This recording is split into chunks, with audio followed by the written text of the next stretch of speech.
Now, many people have notable ancestors and they've written like stories, like historical fiction of them. Mhm. But what we did with Old Grandma's Tree, we did a little different approach. We actually took the real facts of her life and some of the real people who lived around her, but we took all of them and we immersed them in a reimagined Quebec of magic and folklore and and trickster animal characters inspired by Native American mythology.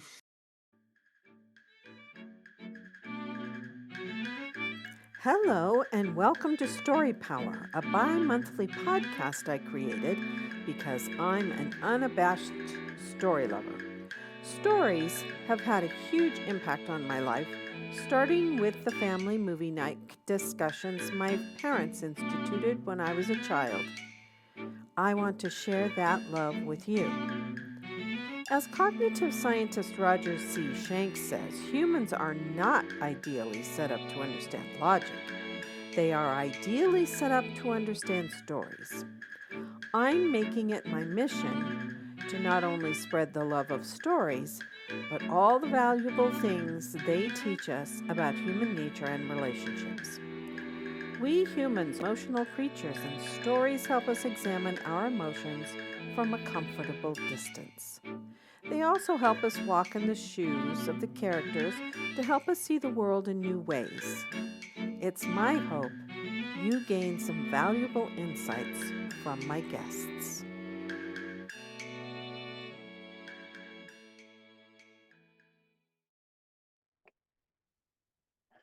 Hello, Story Power listeners. I am talking to Joseph Bolton, and we have had quite a fun time here trying to get our sound to work. So, welcome. And this is episode 147. And Joseph has written these wonderful books it's called Old Grandmother's tree in terms of like family tree. And there are I read two volumes, and here's the first volume. And the illustrations are wonderful. So Joseph, welcome to the show, and I can't wait to hear how you got the idea to write these books. Well, the original books really originate with my own family research, my own family tree. Growing up as a child of a French Canadian family living in the United States, I was always very interested, where we came from, and knew that we'd been from Quebec. Our family was from Quebec. We would hear stories about my family's life out there, the legends about that life. But there was always kind of a veil after like my great grandparents. Maybe I kind of knew their names, where they lived, but there was kind of a veil there. And back in the 70s and 80s, we really didn't have all those tools that we have now to find out more about our family. So moving ahead later, using DNA tests, and also ancestry.com, genie.com, I actually researched my family tree. And I gave DNA tests to my mother and five of her siblings. She's the oldest of 11. And Whoa. yes, the youngest one is actually only 4.5 years older than me, my youngest aunt. She's more like a big sister. And so the big surprise that came out was that there was Native American ancestry in all those DNA tests. Now, prior to that, there was always kind of this undercurrent of that maybe we did in the family, rumors. I know my mother's youngest sister, one who's 4 years older than me, she used to tell me that people in her school would say, "Are you half Asian?" And and it was just like little things under the surface, but there it was. Of course, at the time, what we had those DNA test results, we didn't know who these ancestors were. And it took me a couple of years of research to actually find those connections. All of them, and there's like four gateway Native American ancestors that I was able to find, and there may be others too. But of the four I've been able to find, all of them flowed through my mother's father to us. And he's like mostly French Canadian. but Mhm. there was a little bit of native ancestry in there as well. And we were never told. However, I did find out later, long years after he had passed away, I spoke to one of his first cousins who told me, "Oh yeah, we knew that there was some. They didn't have all the details, but they knew that it was there." Mhm. So if my grandfather's first cousin knew, I'm almost certain that he knew also. But when I asked him when I was back in my 20s in college, I just asked him about it because the rumors were there. He vehemently denied it. A Hmm. mystery to this day. Hmm. But nevertheless, it was a very interesting discovery and journey. When I found these ancestors, they were very interesting people. Um, some I know more than others, but probably the most one that really touched me personally was an Algonquin woman who lived in the 17th century in Trois-Rivières, Quebec, and her name was Marie Mete Wi Awagwe, which roughly translates to keeper of the sacred waters or keepers of the waters of the medicine lodge. Oh. And she had this incredible life that just so happened to be very well documented by the um, Jesuit priests that lived in Trois-Rivières. We knew about when she was born, when she was baptized. We know about her first husband, and that's very key to the story. We know when she married her second husband. Mhm. What happened was that when she was about 22 years old, she was married for a couple of years to another Algonquin man named Massababish, and they had two small children. And the Mohawks came up from New York, raided their settlement, and her husband was killed in the attack. And the Mohawks took her two children. Also, in that raid, they also took the mother of St. Cateri, Kahenta, as well in that raid. So at 22 years old, she lost everything. She lost her husband, she lost her two children. I'm sure it was very devastating for her. And when we think about people today, young people today at 22, it's hard for us to imagine having to face such a adult tragedy, but that's what Yes. she faced. And 5 years later, though, she did marry a French settler named Pierre Cauc, and then Pierre and Rimete Wiawagwe became my ancestors. And they had, I think, 7 children between the two of them afterwards. Mhm. And she even lost her oldest child, was actually killed when she was 17, her oldest daughter. So she lost 3 children. So she had a lot of tough life, but she lived this life of strong resiliency.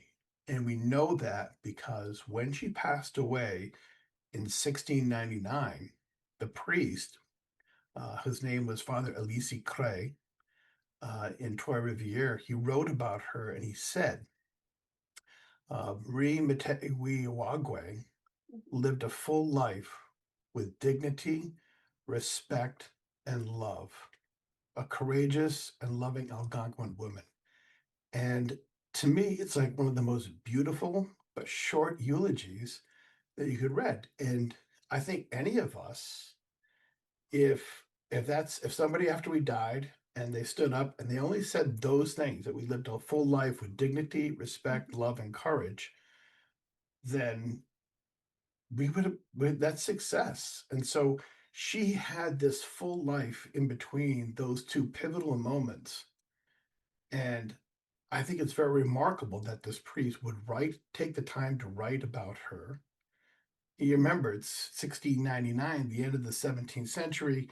Women don't really matter as much, have much stature, um, much less native, indigenous woman.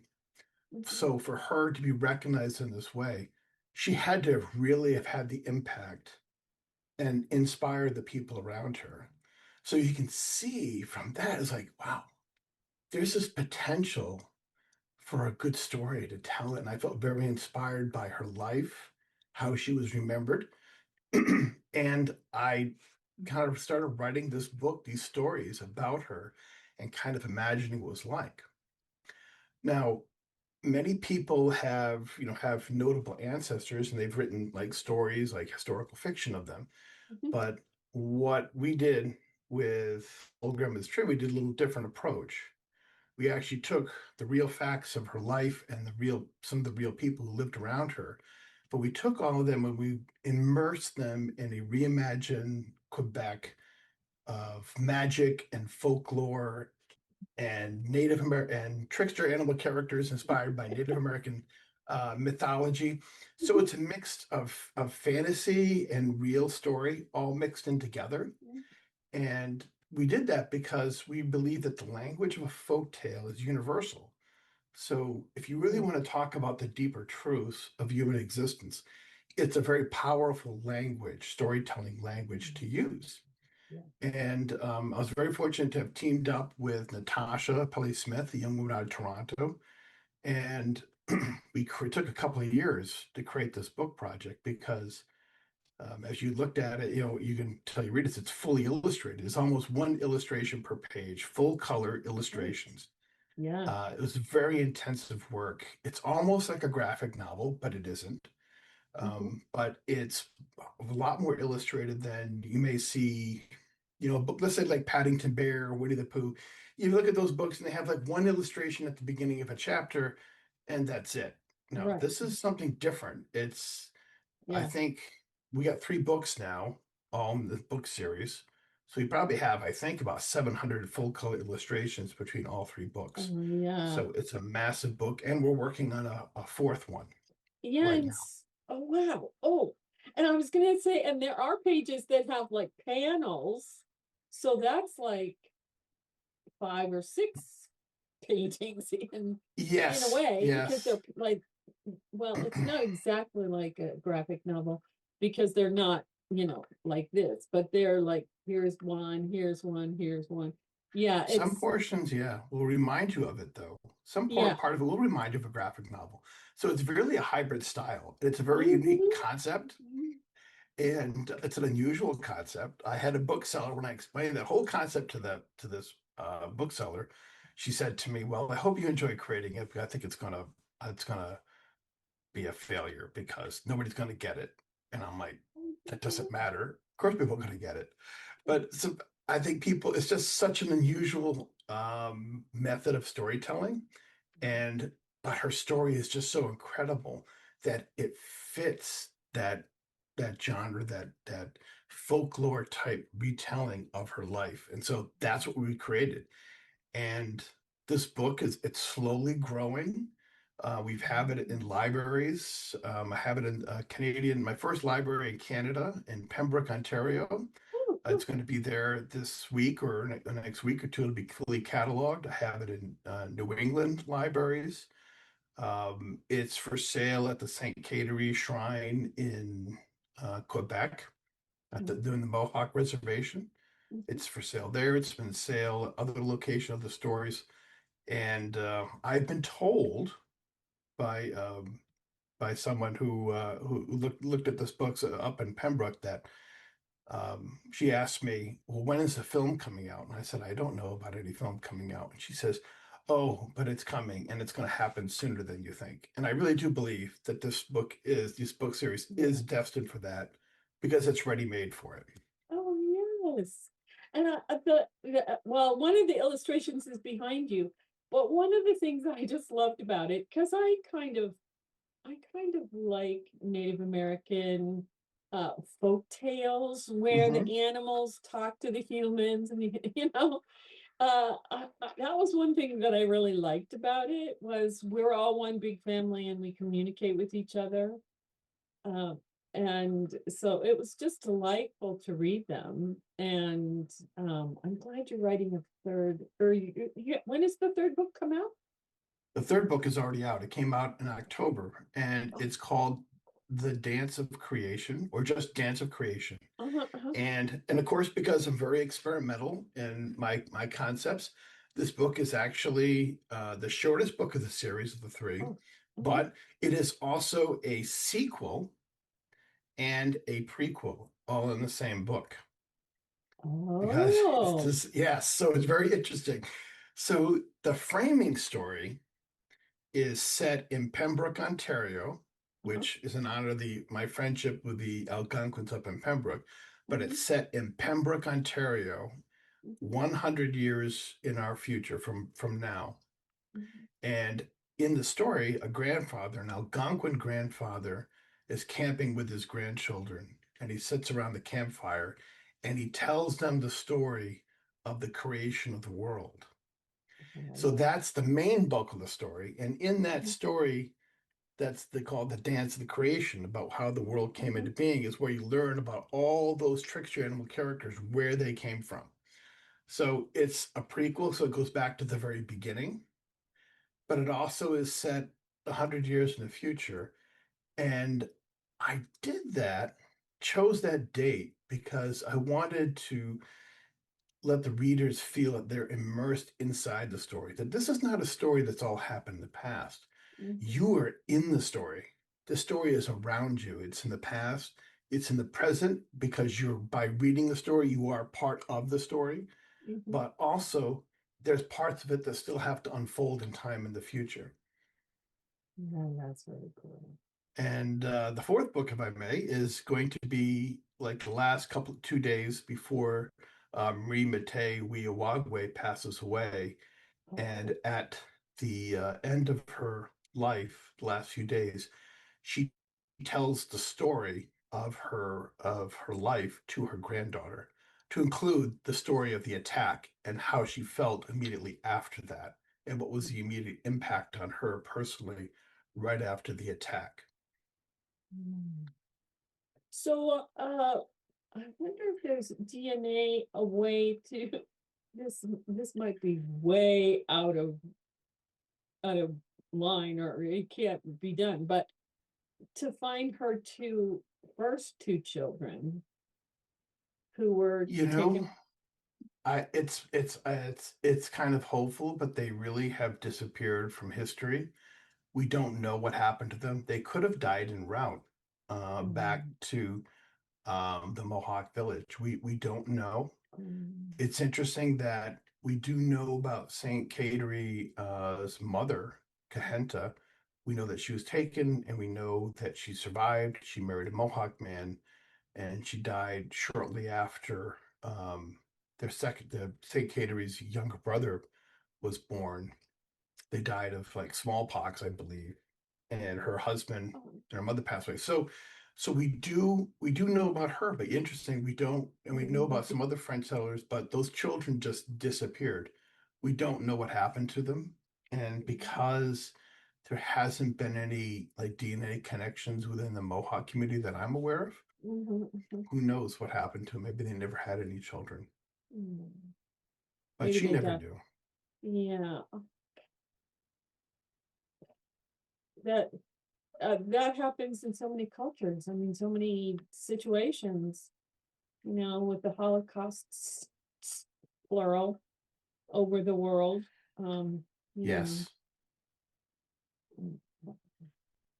I that was one thing that I absolutely loved about the beginning, was her grandfather realizing that she was in love with Pierre and Pierre was in love with her, but they both had wounds that were making it really difficult for them to come together. Yes. And he just sort of, okay, I'm going to take over here. Yes.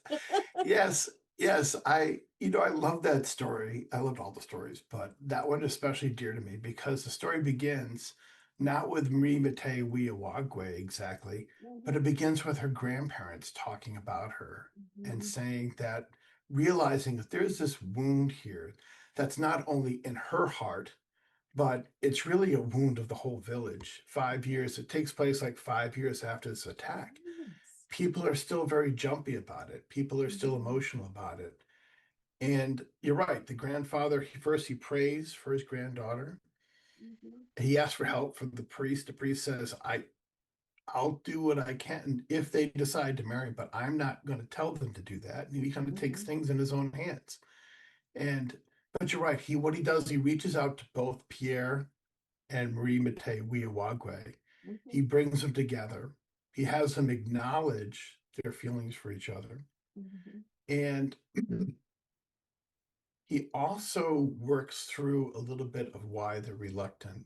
And he Mm, tells, his granddaughter, Rimete Wiawagwe, he says, yes, you lost your children. He acknowledges that loss, mhm, but he says, all the young mothers of the village look to you to help them with your children. And they do that because they know that you will love them and take care of them. And above all else, you would protect them with your very life. yeah, right. And that was what kind of breakthrough. And she says, okay. Yeah. And with Pierre, if you read the second story, you realize that he has a little bit of survivor's guilt. He was friends with Marie Right. Mate Wiawagwe's husband. Mhm, And in the story, he died saving his life. And so he mhm, has kind of a survivor's guilt.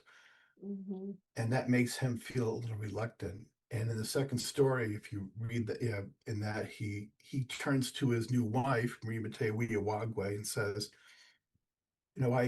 I'll never, I feel like I lost a brother when Asababish, your husband, died. mhm. And I often will ask myself, am I living a life that's worthy of his Mm, sacrifice?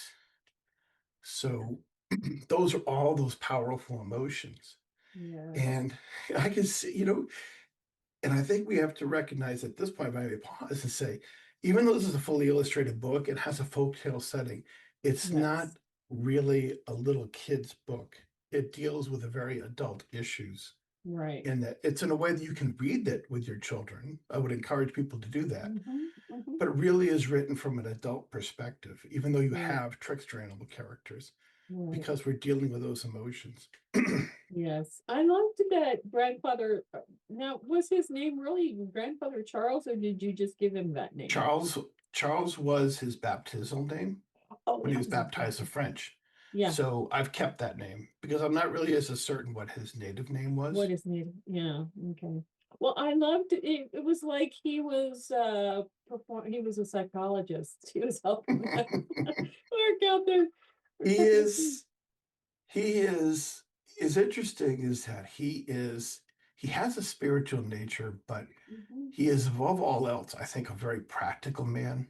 mhm, And it shows through. He's like, this is a problem that we need to solve, and we need to talk through it, and we're going to fix it. We're going to resolve it. Not only for you, but it's something that for everyone in the village, in the community, needs mhm. this healing. Yes. So he is very much a practical man, Mhm, very focused on what he wants to do, a little bit of spiritual side to him as well. mhm. That was the other thing I really loved, that the villages, the French village and the Native American village, were connected to each other, or they were close to each other, but they weren't exactly, not everybody was all living in the same village. And the priest was like, he understood that the Native Americans had certain ways, certain belief systems that, it seemed like he didn't really try to change those. Uh, that I liked that a lot. Um, because in the United States, they tried to erase all their language and their. And I think a lot of that came later. I think during this time period, I think there was more of a mutual Mm, understanding between the French and mutual and the. respect between and the native peoples at this time. A lot of the culture racings, the reservation school system, and stuff that came up much later, and why that transition to that framework happened, I'm not really sure. Yeah, But I tried to portray the French settlers as just being people. They're not the enemy. right. So, and so they're just people trying to survive there in a Mhm, strange country in themselves. right. So, but at the same time, though, even though there's this kind of respect, there's a little bit of different disconnect between the two, and I think it comes through in the stories Yeah, that right. when grandfather Charles says, you want me to go in the church and pray to Jesus, he says, I don't really understand how the God, created the whole world can fit inside this church. He Yeah, doesn't really understand. right. And he's just being honest. It's Right. not that he's not being disrespectful of the beliefs. And Right. the priest doesn't really try to change him or either. He's just taking an approach like, it doesn't matter. It's just believe. He's just believe that he's in there waiting for you. That's all you need to understand. Mhm. And that's kind of a theme that will show up in the fourth book as well. Mhm. Um, so, I mean, and that priest that's in the story, he's a real person. He's the actual priest that did marry my ancestors, Marie Mate, Wiawagwe, and Pierre Count. So, as much as possible, I used real names of real people who lived in Mhm. Trois-Rivières, Mhm. including the names of some of the settlers and Algonquin people that are mentioned in the story. And when we deal with the fourth book, that'll talk about the end of her life, old grandmother, there'll be a scene with her and the priest, Elise Cray, the one who wrote this beautiful eulogy about her. Mhm. And I have a scene in that story where they have this conversation. And it'll be, you can tell it's a conversation between good friends, but there's still it's written in a way that there's still a cultural disconnect between the two of them. Right. Mhm. And but at the same time, they're tolerant of their differences that Mhm. they don't understand. Mhm. and when old grandmother Mimete Wiawagwe, she knows she's dying, and the priest knows she's dying. Mhm. And there's a tender moment where she asks him, said, I really want to die when it's my time. I want to die out in the open. I Mhm. don't want to die like the French in my bed with everybody gathered around crying. I said, I want to die as a free woman, a free Algonquin woman. When that moment comes, I want to be outside. Mhm. And he says to her, the priest says to her, says, we've been friends for a long time. You'll know that I'll do everything I can, whatever you ask of me. And she reaches out and she touches his hand just briefly.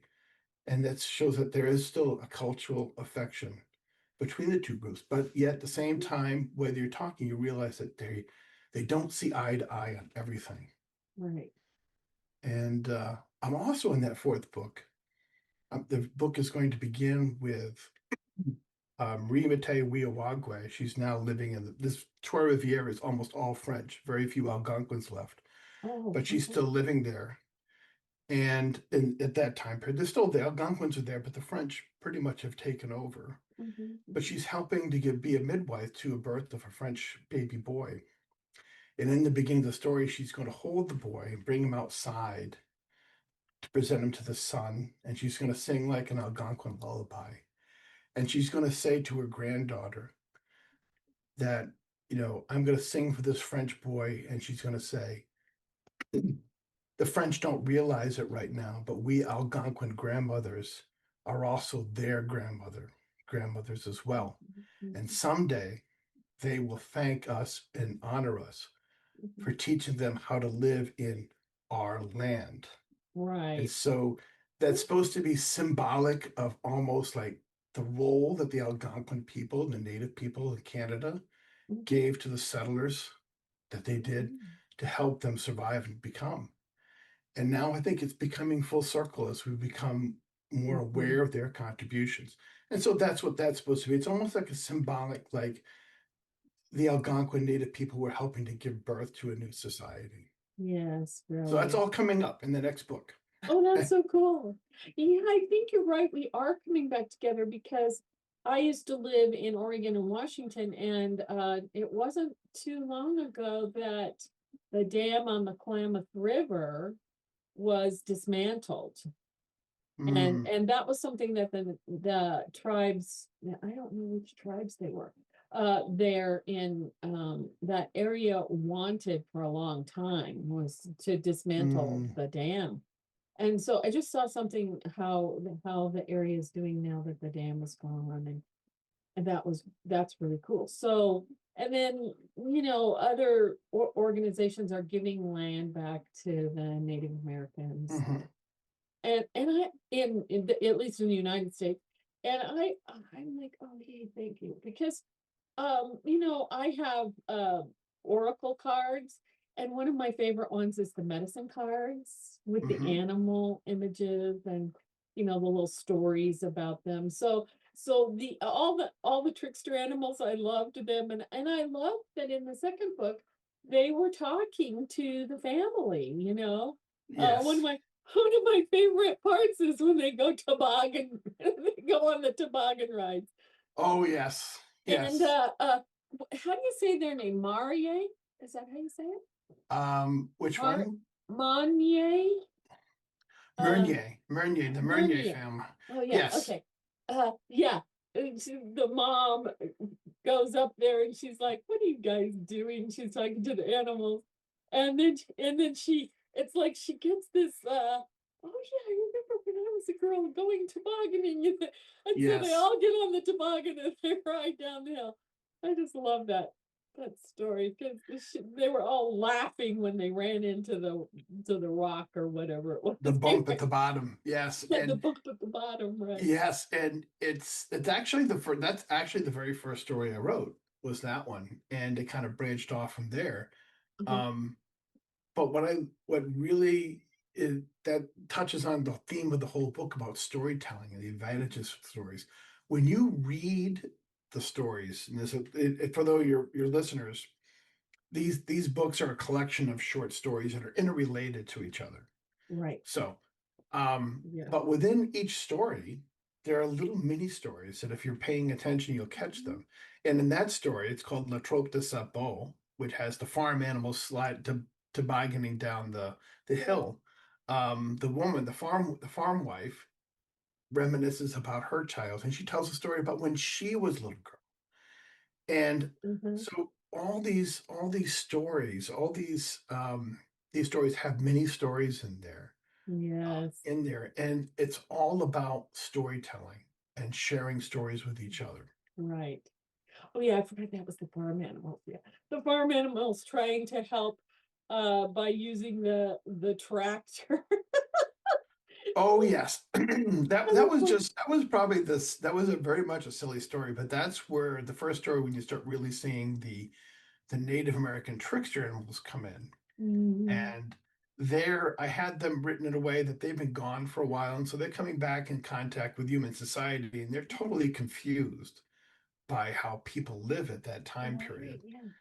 And so again, it's about that cultural boundaries and a little bit of friction, not in a bad way, not Mhm, conflict, but a little bit of friction. And I think yeah. also that's important because that's where stories get generated, right? If you didn't have any Right, drama or any contact or right. contrast, then you wouldn't have a Yeah. story. Yes. So it was that took place in 1902 or That was 1907? 19 that was 1902. Yeah. And then the other stories, the spring story takes place in 1903. Oh, So right. if you look at the whole time, the way, and actually if I'll take all the stories that I'm working on right now. Uh-huh. So we have the dance of creation starts off in the year 2126 in Pembroke, Ontario. So like Uh-huh. 101 years from today. Uh-huh. And then we have the very beginning of the world, thousands of years ago. Then we have a couple hundred years ago in the 17th century, and Mhm. then a little bit 120 years ago in the early 20th century. Mhm. But there's going to be stories you haven't seen yet that are coming, Mhm. where it's going to take place 40 years from now, 30 years from now, and 100 or 76 years from now. So there's Mhm. going to be a look ahead as well. So it's very much a very broad scope, but Mhm. we can do that and we can connect the stories through those Native American trickster characters, which are kind Right. of almost immortal. They're Right. long lived. And so Uh-huh. they appear in all these different timelines in the past, distant past, more recent past, and they also Mhm. show up in those stories in the future. And Yeah. when they do, they're going to utilize some of the equipment and tools of that time period as well, because they're not shy about using the things that the Right. people utilize themselves. Right. I loved it when the fall festival was happening and which characters were they? The bear? What's his Well, name? The Mewan the bear and Yeah. his brother Azaban the raccoon, they Oh, right. sneak in during the pie contest and eat all the pies, and then working with their sister Wilquid the fox, they try to recreate the missing pies. Of course, it fails miserably. So funny. And then there's Except there's one pie they didn't touch. one pie they didn't touch. Yes. And they thought that it would look exactly the same. Of course, it doesn't. And Right. it's kind of a hilarious story. And I based that on actually my brother, my younger brother, and I. One day we had early in the morning we snuck downstairs and we ate a birthday cake my mother had made for my other brother. And so between we were only like 5 and 4 years old, and we ate the entire cake. So you and Azavan are kind of like myself and my brother. And then in the next story, it also takes place at that fall festival. You have McKeish, Uncle McKeish the turtle, Right. and his Oh yeah. nephew Poku the moose, and they have adventures trying to, they try to do the log rolling contest with the Mhm. lumberjack. They try to Throwing throw the an axe. axe. None of that works, especially for McKeish. Right. And at the very end of that story, one of my favorite chapters is when um, Uncle McKeish riding the back of his nephew Poco the Moose after their day's adventures. They're having this conversation as they go back to Mount Orford back home. And, McKeish is kind of feeling sorry for himself as an elder. He says, you must be disappointed in me, nephew. I couldn't throw the axe. I couldn't knock the lumberjack off the log. And, his nephew, the Poku the Moose, says, no, you're a turtle. You're not supposed to be able to do all these things. But he says, above all else, though, but you are, he says, you are a special uncle. He says, in the ancient days, the ancient Native Americans never would have lived without what you taught them. And Mhm. above all else, you are a good uncle to me, and I love you. And there was this conversation between them. Yeah, And that is sweet. And yeah, so is all these little stories. And there's a little story in that one too, when they talk about how McKeish the turtle wrestled with grandfather Charles. I never Oh, told the whole story in that story, but right, it's hinted in there a little bit. So you got to use right. your imagination about what happened. Everybody's laughing about it. Oh yeah, do you remember what happened when Uncle McKeish was a little turtle wrestles big grandfather Charles? Yeah, right. But so there's all those little stories in there. But there's Yes. that one story also reflects me because I'm also an uncle. I have nephews and nieces, but I'm also a nephew to my older aunts and uncles. So when you read that chapter, I'm actually both. Sometimes I'm Uncle McKeish, sometimes I'm nephew Poku the moose. I love that, yeah. And it was so sweet the way you ended it with them helping, is it Isala? Is that how you say her Zala, name? the Sala. Isala and Phileas get together because she was gonna lose her best friends and she didn't really like any of her brother's friends, and she's No, 18, and in 1902 that she's about ready to think about getting married. And actually, my mom was married at 18. yeah, But yeah, that's not a thing now, mostly. no, but Um, back then, yes, it was. yeah, yeah. And well, my mom had gone to a high school that was like, it's sort of like like a community college where you learn skills for work, Hmm. you know. And so she learned all these office skills, and so she was ready to go to work, you know. In fact, she did work a little bit before mom and dad got married. And then, but my dad has dyslexia and he went into the Air Force to learn a skill. He taught himself how to read, but it was really hard for him to read out loud. And it took a long time for him to read too because of the dyslexia. But he became a machinist, and then they both worked, to support the family. So my mom was working when I was in preschool, before school, before I went to school. um yeah, so I love that they helped them get together, and it was such a beautiful, looking up at the sky and talking about all the Yes, different yes. different stories about what those lights in the sky were. And yeah, I just Hmm. love that. I loved it. And one of the themes of that story is cultural remembrance, remembering our culture. Right. and they're getting ready to move to Rhode Island, like many other people from Quebec at that time period. Millions Mm-hmm. of people moved from Quebec to New To England. Rhode. Oh, But they're moving at the end of that story. Those are my great grandparents, Phileas and right. Azala, and they're Right. moving to Rhode Island, and they feel Right. like they've got to do that. And they were talking among themselves, and Azala's saying, "Well, we're gonna forget to learn to speak French." And Phileas kind of laughs and says, "Everybody in Woonsocket, Rhode Island, speaks French," which in 1902 was true. Mm-hmm. It wasn't like they were leaving their culture behind because their Right. culture was there ahead of time. Yeah. But nowadays, if you go to Woonsocket, although there's a little bit of a memory of that culture, it's pretty much gone. Nobody really Oh, speaks French. yeah. There's names are there and there's the churches, but it's Mhm. not the same. Yeah. So, but they kind of pledged each other, said, "Oh yeah, we'll still be able to speak French. We'll still be able to maintain our culture." And in the truth, over a couple of generations, that really didn't exactly happen. And that's kind No. of the story of those French Canadian settlers when they came from Mm. Quebec into New England. So I kind of touch on that in that part of that story. Yeah. Now, I was going to get the map out, but we've been very busy. So, how far away is Woonsocket from where her family lived in Quebec? Um, like in Drummondville, probably about, if you drove it today, Mhm. it'd probably be like 4 to 5 hours. It's really not that far. Of course, Yeah. back 100 years ago, so Oh, totally yeah. there was no highways and stuff. It took probably a And couple no of nights to do it. trains. No trains going through Vermont, I don't Mm, think went down from there. So it took a while. yeah. Nowadays, I could be there for a day trip, long day trip, and come back. Yeah. Well, I mean, we live in the southeast corner of Arizona, and when my parents were alive, they lived on the western side of Arizona. It took us 5.5 hours to drive to their house. Well, So, it's closer for me to go yeah, from so here. yeah, but that's so yeah, that's not so bad. That's not too far. Okay, No. that's that's so interesting too, because I have family uh on my dad's mom's side that lived in Canada.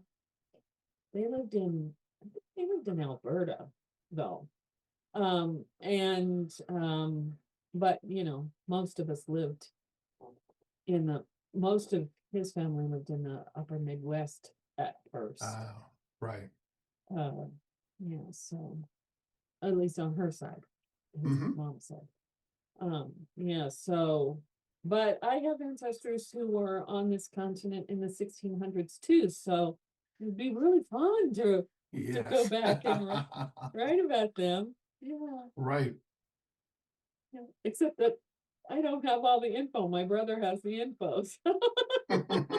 Well, I would encourage everyone to go back and research your family history. Do the DNA test with your parents. Don't worry about Yes. yourself. Do your parents. Yeah. Because if you know what your parents are, then you know what you are. So Right. that's what you gotta Well, our do. parents were gone when we started doing the whole Then do your parents' siblings if any of them are siblings. still alive. Yeah. But in general, do that and collect the stories from your elders. I Yeah. think one of the things that Hmm. there's a tragedy about being older, as an older person now, is that Hmm. only when you're older do you really understand what the questions you really needed to ask of your elders when they were alive. Because you don't understand it when you're 20 years old and Right. 18 years old. Exactly. But Yeah. now they're gone. You said, I wish I had asked them this. Yeah. I wish I had talked to them about this, about their history. Yeah. So I would encourage everyone to research their family history, and you'll find fascinating stories. Everyone's family has those Yeah. fascinating stories to read about and Really. to write about if you want. Yeah. Yeah, that's true. Do you have anything else you want to say before we go? Because we covered a lot, but I may not have asked you something you wanted to talk about. Oh, well, I think we covered a lot. I mean, we talked about there's 3 books. They're both all unavailable on Amazon right now, so you can Mhm. buy them, and they're available in French as well as English. We're working on a 4th book right now.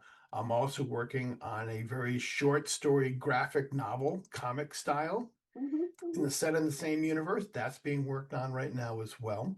So there's a lots that are coming for this book series, and I do believe it will be a movie someday or a film you watch. Mhm. Um, and if you want to learn more about the books, and I have a great website that has like a character Wikipedia in there, has a biography of myself, as well as Natasha as the artist. So there's other podcasts that I've been on are also on there, Mhm. Mhm. and you can find that at www.oldgrandmotherstree.com, and it's written Mhm. as one word, oldgrandmotherstree.com. And or if you want to reach out to me directly, you can send me an email at boltonje364 at gmail.com, and look for the books on Amazon. Okay, cool. Yes. Because since you sent them to me, I had to do something on Goodreads. Uh, I didn't get to because I don't think I can write a review on Hmm. Amazon if I don't purchase them. Yes, But Amazon owns Goodreads and there are lots and lots of people on both platforms. So I always try to encourage people who buy the books and read the books to write a short little review because that helps so very much. much. It helps a lot. Well, thank you so much for being my guest. Oh, it was a pleasure to be here with you today. It was a very fast hour of conversation. Oh, I know. It always goes way too fast. No, no, it was wonderful. Thank you. And I'd love to come back in the future too when the other book comes out as well. Oh, that sounds fun. Yes. Thank you.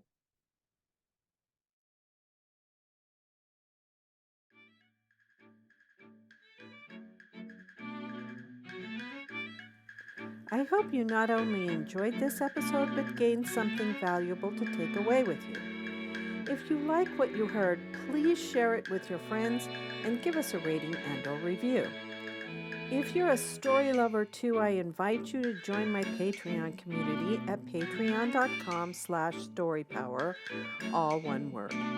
Or you might be interested in classic cinema with the Sage Sisters, a YouTube channel and Facebook page I started with my sister Celeste, where we choose one classic movie that we think still has lessons for us today. As you can see, I'm passionate about spreading the love of stories and completely believe what Philip Pullman said. After nourishment, shelter, and companionship, stories are the thing we need most in the world. Until next time, this is Lucinda Sage-Midgorden. Thanks for listening.